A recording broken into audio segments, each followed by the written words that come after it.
Good morning and welcome to school today. I hope you had a fabulous weekend and are ready for a great week of learning. It is the 22nd of August. It's a Monday, so we'll be singing our national anthem, the Star Spangled Banner. And let's get our day started by standing for the pledge to the flag. I pledge allegiance to the flag of the United States of America and to the republic for which it stands, one nation, under God, indivisible, with liberty and justice for all.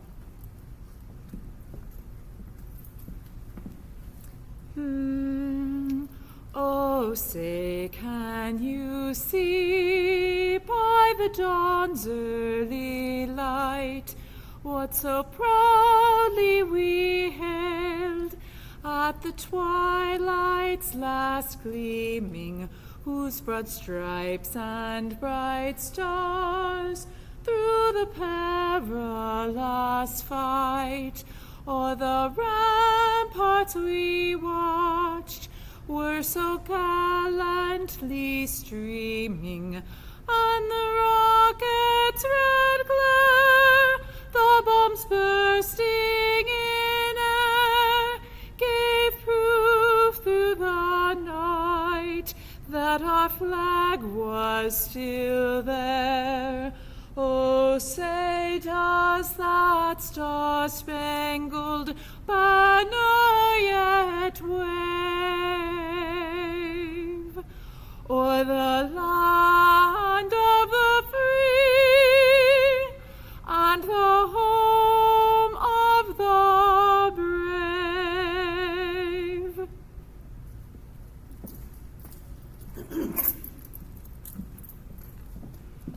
Let's see what we're having for lunch today on the 22nd. Today is chicken with mini waffles and syrup, grape tomatoes, corn, and mixed fruit. Yum.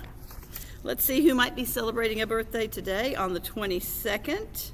Oh, we don't have any 22nd birthdays, and I need to write my teacher birthdays on, but I don't think we have any 22nd birthdays. So, our manner of the week is don't walk between two people who are talking, okay? That's a polite thing to do. So, if your teacher's talking to another student like this, then you would want to walk around them, not between them, okay?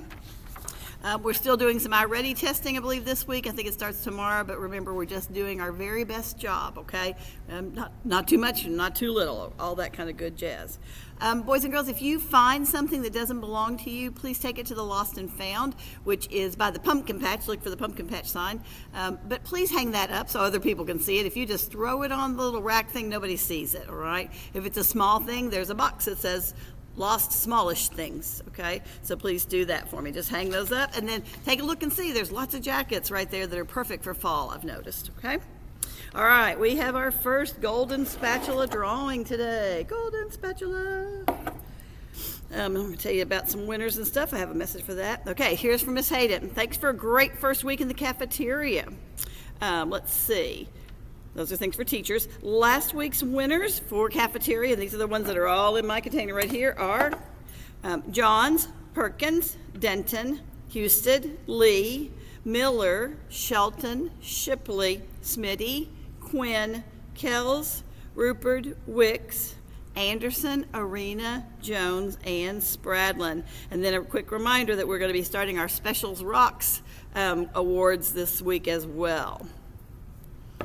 One more on my phone. All right, so let's see who is the big golden spatula winner for last week. It is, oh, Miss Hayden went with the teeny tiny papers this time.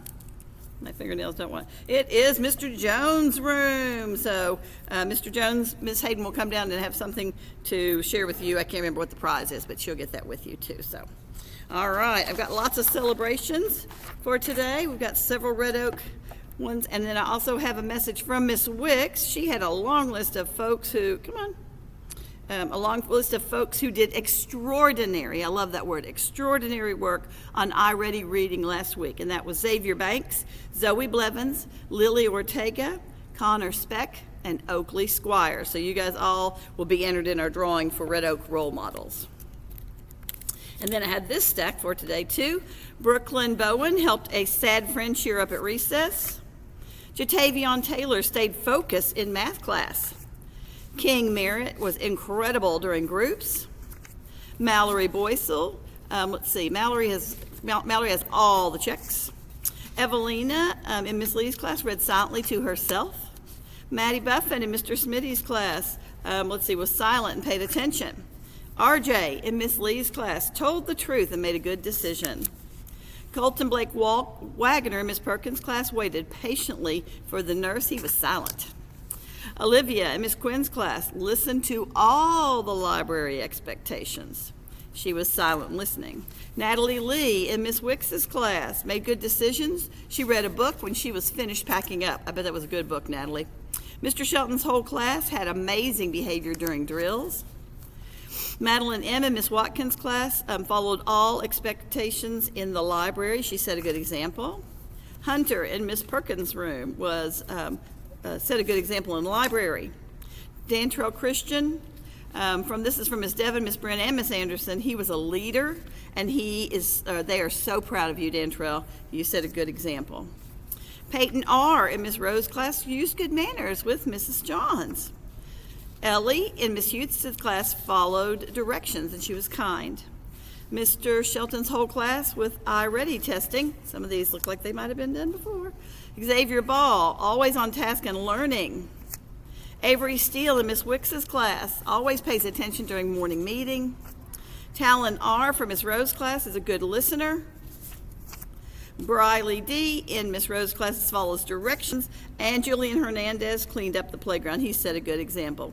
So boys and girls, if it has a little check mark like that, or even if I was making sloppy check marks, sometimes they look just like a little line. Those have already been read on the air, and so don't turn those back in, okay? Because then when they've got check marks, then we know that they've already been read, but I did my check marks separate. So, all right, so make sure you do that part. And teachers, when you get them back with the little stack, the check mark tells you that those can go home with those kids, okay? All right, also, Miss Shipley's class has completed their first Red Oak chart. Miss Lee's class has completed her first Red Oak chart. Miss Miller's class has completed their second Red Oak chart. Miss John's class has completed their first Red Oak chart. And let's see, Mr. Shelton's class has completed their first Red Oak chart. And Mr. Spradlin's class has completed their first Red Oak chart. And so has Miss Anderson's class. I'm so proud of those fifth grade teachers because they are just really on the ball with all of those charts. All right, let's see if I got a few jokes for this morning. I know I have one. Let's see, I got this one just a few minutes ago from West Burke. Why can't you trust a forest? Because it's always shady. What do you call an otter that just got glasses? You call it a sea otter. And what do you call a bear with no ear? It's just a bee.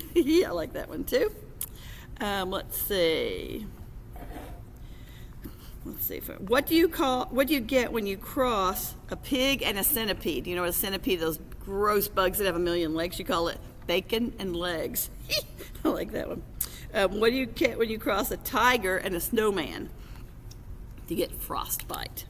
And what's a duck on the 4th of July? A firecracker. That's a good one. Say the Red Oak expectations with me. Everybody's saying them. Teachers, help me out. Respect ourselves, others, and our place. Expect to learn.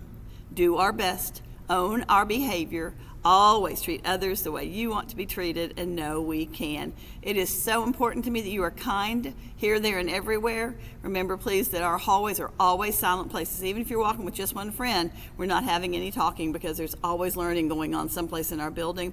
And remember that we never, ever, ever put our hands or feet on anybody else. Have a fabulous day. Teachers, check your memo. I think today's the day we're going to look at first grade, and then if you'll check your memo at 2 o'clock, we'll be calling for a bus, and then another one at 2:25. All right, have a great day. Do your work and do it well. Love you guys.